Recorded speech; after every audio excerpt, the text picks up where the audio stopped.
on your exam. Then we're going to talk about how you can figure out which murmur you're listening to simply based on the description of systolic versus diastolic. Then we'll jump into some specifics about what makes murmurs louder and softer, and then we'll finish up with some beautiful mnemonics that will give away buzzwords to help you remember what murmur they are talking about on your exam. So let's get started with the auscultation. So there are 4 very distinct locations where stethoscopes get placed, and what might happen on your exam is that you'll be given the location of where they're auscultating these murmurs. So the mnemonic for remembering these positions is apartment M. We filled that in here. APTM, apartment M. The right second intercostal space is known as the aortic area. The left second intercostal space is known as the pulmonic area. The left fourth is the tricuspid area, and then you have the apex, which is the mitral area.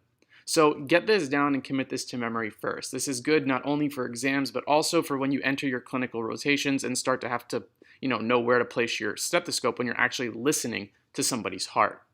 Now I want to transition now and kind of use an example to show you how to figure out what the murmur is simply based on a few clues in the description. So here's an example. A 78-year-old male presents complaining of dyspnea on exertion and exertional angina for the past 3 months. On exam, you note a 2 out of 6 systolic murmur when your stethoscope is placed in the apical area. Which of the following is the correct murmur? So this is much simpler than it needs to be. People get really overwhelmed when they get murmur questions, but let's simplify this. Basically, you need to look for a few things. One, is the murmur systolic or diastolic, and where is it occurring? If you know those 2 pieces of information, you can solve the murmur without any other clues. You don't even have to listen to the audio file to see what the murmur sounds like. In this question, they told us that it's a systolic murmur and it's in the apical area. So you can see in the top left here, I included our diagram with our 4 different auscultation spots. So we know that we're in the apical area. So we know this has to be a mitral sound. Now the question is it mitral stenosis or mitral regurgitation? So starting from the ground up here, if you knew of the apartment M mnemonic, you would already know this has to be mitral. So you've got part 1 of this question solved. Part 2 is it mitral stenosis or mitral regurgitation? And that's where the systolic versus diastolic part comes into play. So now you have to ask yourself, what happens at the valve during systole versus diastole? So we're talking about the mitral valve, and we know that during diastole, blood is going to flow from the left atrium into the left ventricle and fill during diastole. But in systole, blood is going to be ejected out of the left ventricle, and it has the potential of going back across the mitral valve if it's going to regurgitate back into the left atrium. So I've kind of already given it away here, but basically we know that we're talking about a systolic murmur, and the only time that a murmur occurs on the mitral valve during systole is during mitral regurgitation. Again, if it was mitral stenosis, it would have to be a diastolic murmur, because the only time that you hear mitral stenosis is when blood flows across the mitral valve when the left atrium is trying to throw blood into the ventricle as it fills that ventricle. So I want to take a step back here and make sure that you're up to speed. First, you have to know the APTM, apartment M mnemonic. That tells you where the murmur is located or what area we're listening to. Then you have to ask yourself, what happens at that valve during systole versus diastole? And if you know all of that information, you can solve what the murmur is based on just those 2 pieces. You don't have to even listen to the audio file. So it's a really nice trick if you can get that down and understand the basic physiology about what happens at the valve in systole versus diastole. Now, with that in mind, this is the basics, the absolute basics that you need to know, the systolic versus diastolic murmurs. What I recommend is that you pause the video right now and ask yourself, what happens at the aortic valve, what happens at the pulmonic valve, what happens at the tricuspid, and what happens at the mitral during systole versus diastole. If you can understand whether blood is going to be ejected or going to be filling a ventricle, then you will be able to solve almost every question. If you're ready to move on, we're going to now talk about what makes murmurs louder or softer. And this is usually what people get tripped up on, so it's very important that we get a few things down. First is that during inspiration, right-sided murmurs get louder, and during expiration, left-sided murmurs get louder. This is just a general rule, and I need you to memorize it because it's going to go a long way for you. So what I always remembered was rinspiration and lexpiration. Left-sided gets louder during expiration, and right-sided gets louder during inspiration. This is something that you absolutely need to memorize. I wouldn't even think about why, just memorize it. The more confusing topic is what happens with preload versus afterload. So we're going to spend quite a bit of time on this slide. So I really want to make sure that you understand this. When you increase preload, basically what you're doing is pushing more blood back to the heart. Therefore, as more blood flows over valves, the murmurs become louder because more blood is going to flow over them.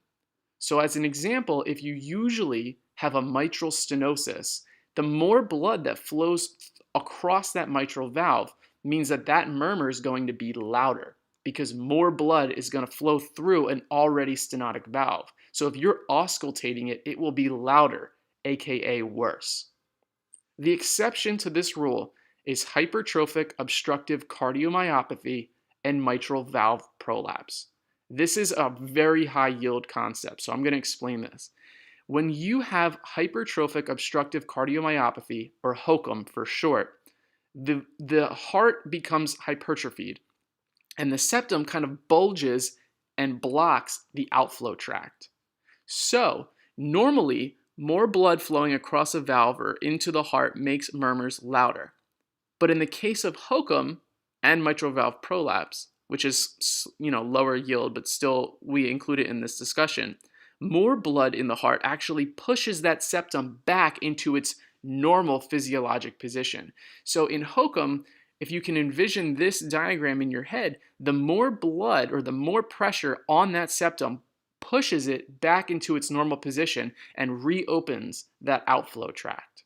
So generally speaking, anytime you increase preload, which you do via squatting or leg raising, more blood is going to flow through the heart. And anytime more blood flows over a valve, whether it's stenotic or regurgitant, you're going to get louder murmurs. The only exception to this rule is hokum and mitral valve prolapse. In hokum, it's because more blood pushes the septum back into its normal position, which is the picture all the way on the left.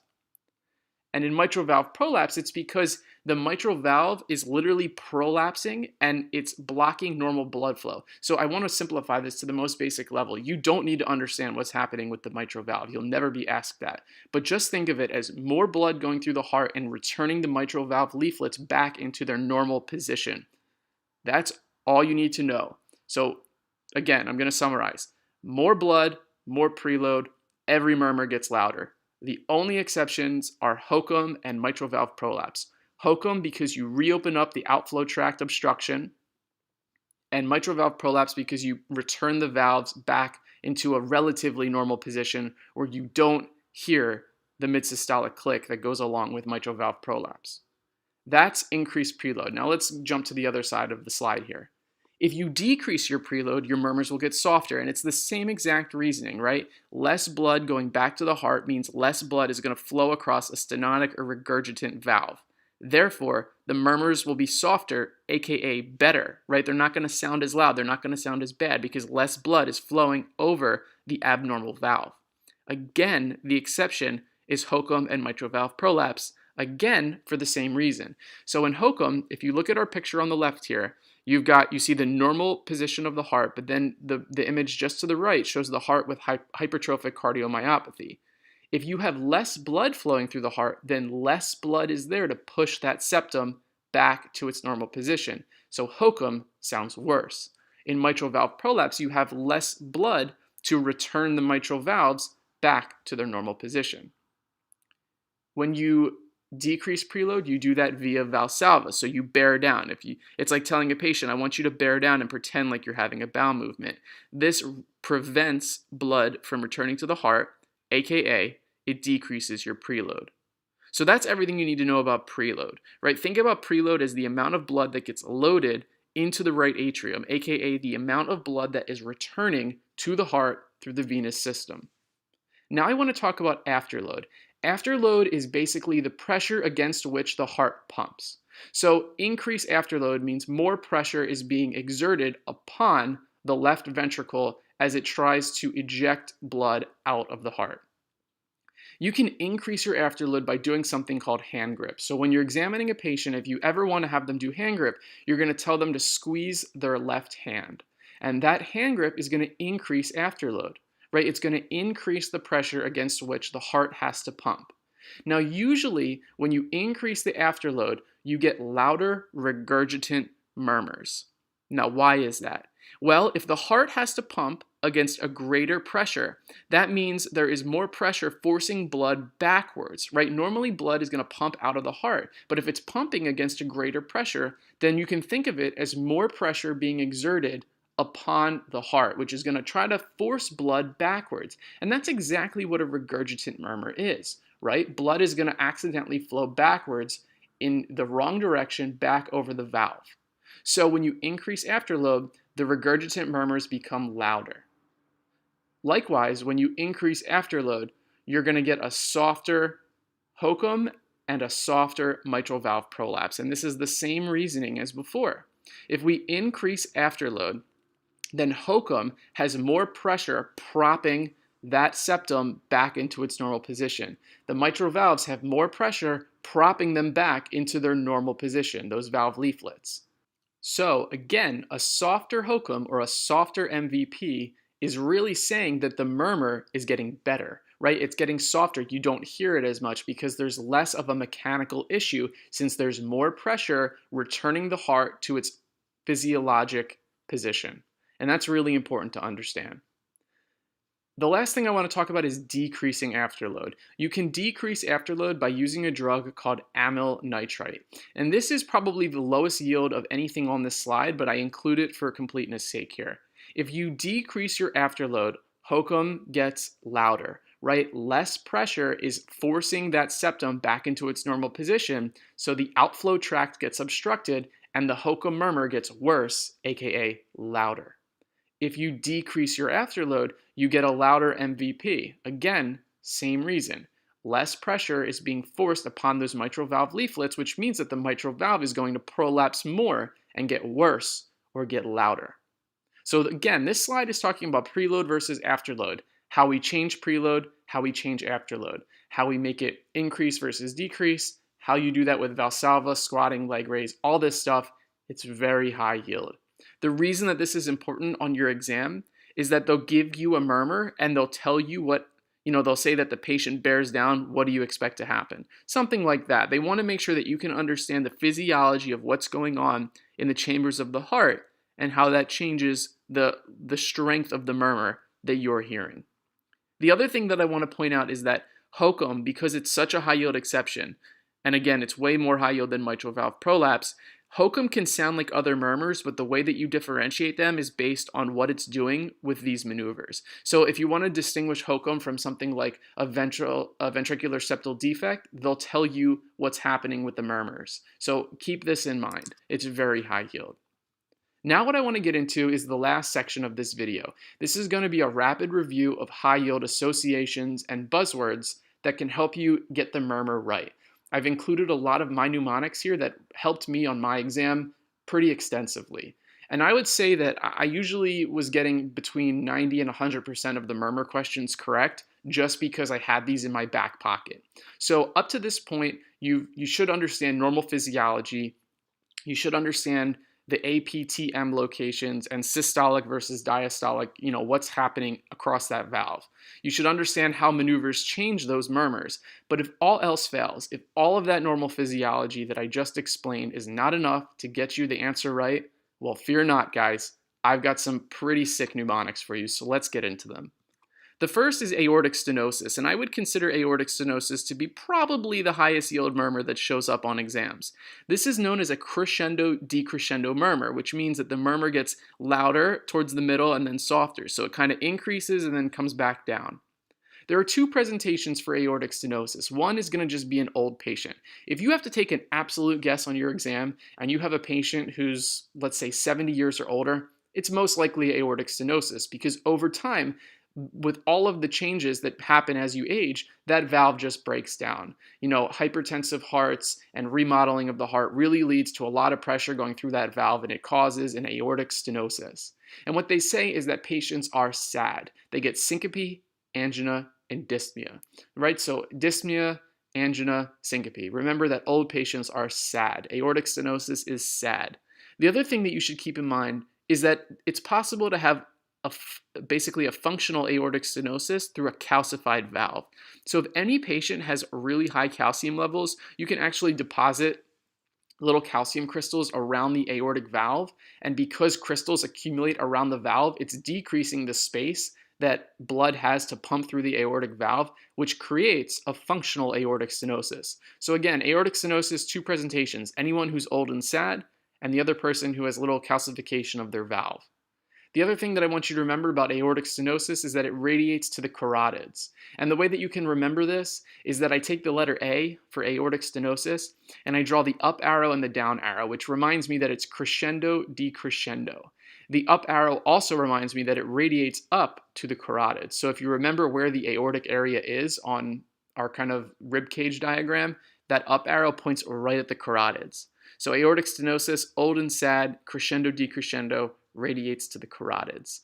If you do have to listen to it on your exam and it sounds like it gets louder and then comes back down, that's aortic stenosis. That's crescendo, decrescendo. And what you see at the top here is just the kind of diagram of the murmur based on what it sounds like. So again, aortic stenosis, crescendo, decrescendo.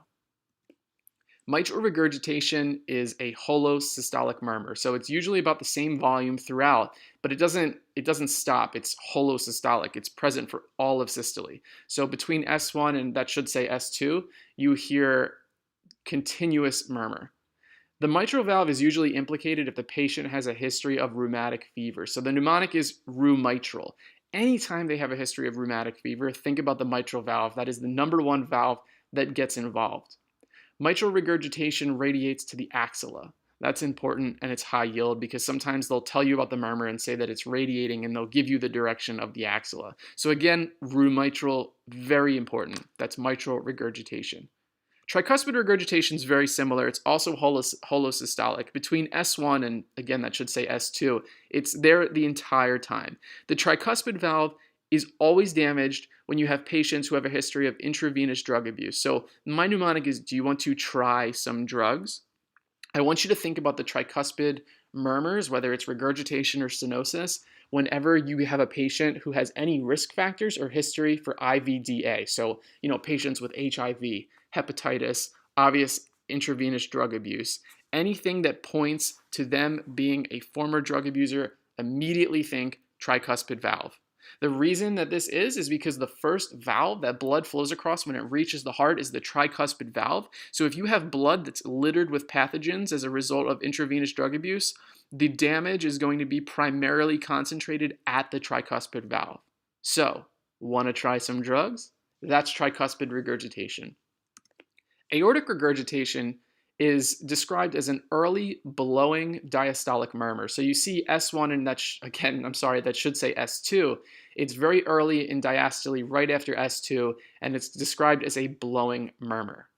Patients will present with aortic regurgitation when they have connective tissue diseases or Marfan's. So these basically cause deposition or destruction of the connective tissue around the aortic valve, and it kind of blows open that valve and creates a regurgitation where blood flows backwards across the valve because it loses the integrity that the valve normally has, and therefore it can't close properly.